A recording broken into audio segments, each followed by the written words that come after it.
চাচা, এ বর দুপুর বেলায় এ গাছতলে বসে কি করেন?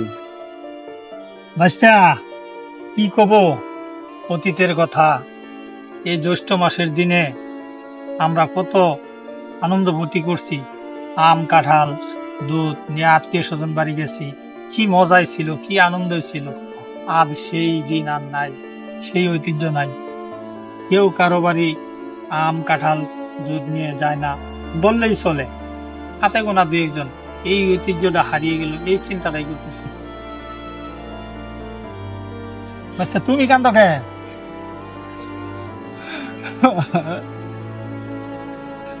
চাচা, তোমার কথা শুনে আজ আমার চোখের পানি ধরে রাখতে পারলাম না।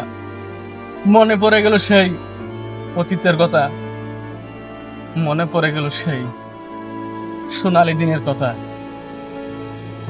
যা বাবা মার সাথে, নানা নানির সাথে, মামা খালার সাথে, ফুফুর সাথে, এ বোনের বাড়ি, নানির বাড়ি, কত আত্মীয় স্বজনের বাড়ি যাইতাম এই জ্যৈষ্ঠ আষাঢ় মাসে। কাঁঠাল আম দুধ নিয়ে সকলে বাগাবাগি করে খেতাম। আর আজ আত্মীয় বাড়ি গেলে মিষ্টি নেওয়া লাগে, ওই বাগাবাগি আর হয় না।